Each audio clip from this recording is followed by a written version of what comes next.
Hola, ¿qué tal? Alumnos de la asignatura de Humanidades 1.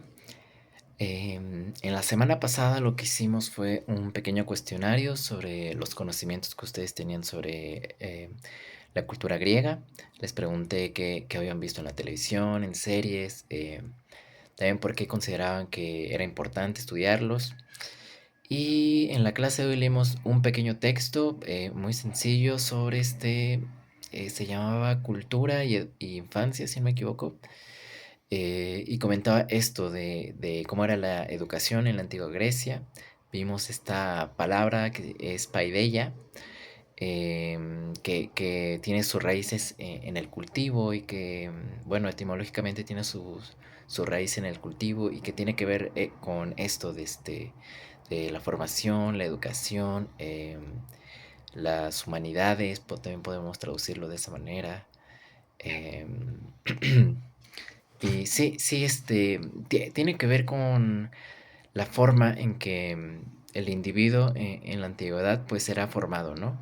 La educación que tenía, que vimos que tenía una parte que era como la gimnasia, la música, la poesía, la filosofía, y era como una visión muy integral del desarrollo del hombre, ¿no?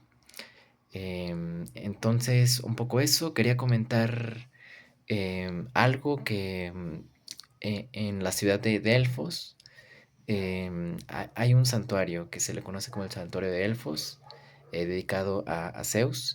Y en la entrada de este santuario hay una inscripción que dice: Conócete a ti mismo. Y yo creo que esta frase sintetiza mucho del espíritu del pueblo griego, ¿no? Este afán de conocerse, de pensar la situación del hombre, de cuestionar la forma en que se vive, ¿no? Em, Algo que comentamos, bueno, iba a comentar algunas cosas que me comentaron en sus participaciones. Habían comentado que conocían mucho de la mitología griega, ¿no? Y realmente la mitología griega es como la mitología más difundida en el mundo, quizás solamente después del cristianismo. Y creo que sí es como importante conocer esta parte, ¿no? Pero estas historias que contaban, las historias de Zeus, las historias de Afrodita, de Hades, estos dioses, este panteón pertenece propiamente a la religión oficial, por así decirlo. Tenía que ver con las fiestas oficiales dedicadas en las polis a estos dioses. Sin embargo, hay otra Grecia, digamos, otra religión griega, otro espíritu griego que tiene que ver más con la fiesta, con la alegría, ¿no? Porque sí, algo que comentaban mucho sobre cómo se imaginaban los griegos, decían que eran muy guapos, que eran muy fuertes, que eran muy tranquilos, que eran muy inteligentes, y puede ser, sí. Pero estas ideas de la mesura griega tienen que ver con la idea que nos hemos formado sobre esta cultura y que tienen que ver con cómo la historiografía alemana pues ha pintado a estos pueblos, ¿no? Aquí tengo una enciclopedia. eh, Podemos ver, por ejemplo, estos edificios, el Partenón griego, pues completamente blanco, y también estas esculturas, ¿no? También pues que sí son muy bellas, ¿no? Estas, por ejemplo, y que sí, pensamos que los griegos que su arte era más o menos así, muy pulcro, muy refinado, ¿no? Pero lo que sucede en realidad con los griegos es de que todas sus pinturas, todos sus edificios están llenos de color. Y esto lo podemos ver mejor en algunos frescos que han sobrevivido. Eh, bueno, estos frescos que han sobrevivido, por ejemplo, que tiene unos colores azules y colores rosa y los labios muy rojos, ¿no? Estos frescos, la razón por la que han sobrevivido han sido por erupciones de volcanes que han sepultado estas pinturas, y que sí creo que nos dan como otra idea de lo griego, ¿no?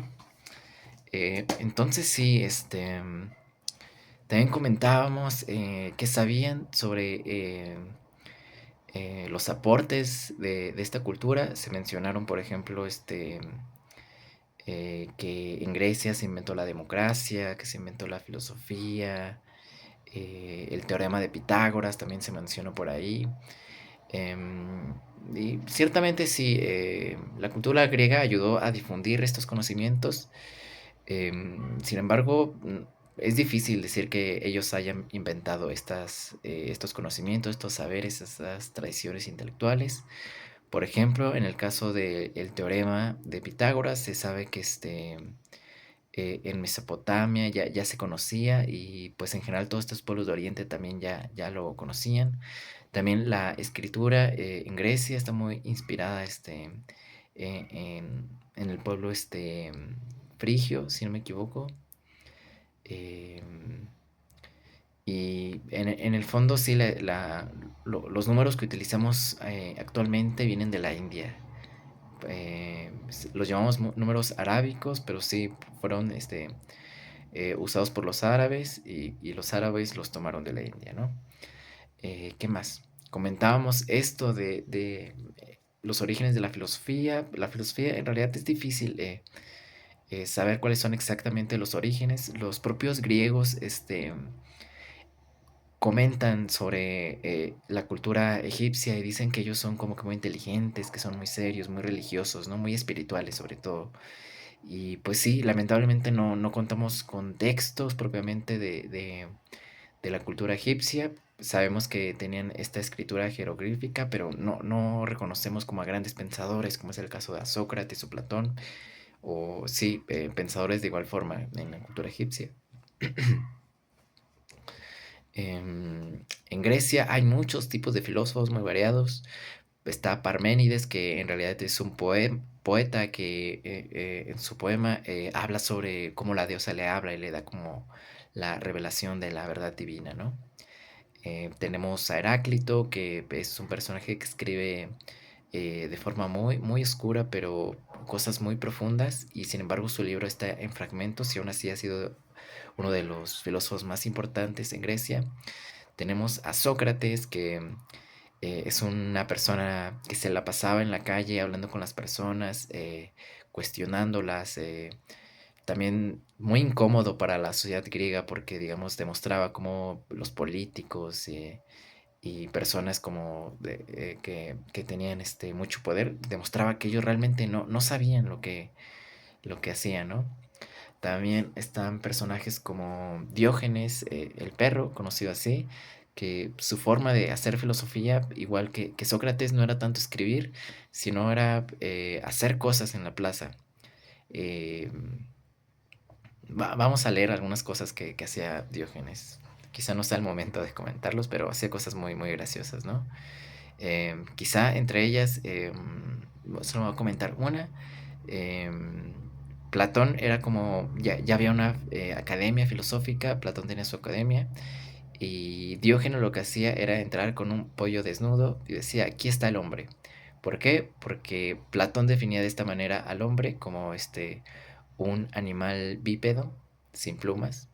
Entonces, sí, presentando este pollo desplumado, pues sí era un animal bípedo sin plumas, ¿no? Entonces sí cuestionaba mucho esto. Platón era un fan de Sócrates y lo que él hace es escribir una serie de diálogos que son muy teatrales, son muy bonitos. Y además de personajes como Sócrates, en realidad podemos conocer como a varios personajes de la cultura griega y sí poder entenderlos como en su contexto, ¿no?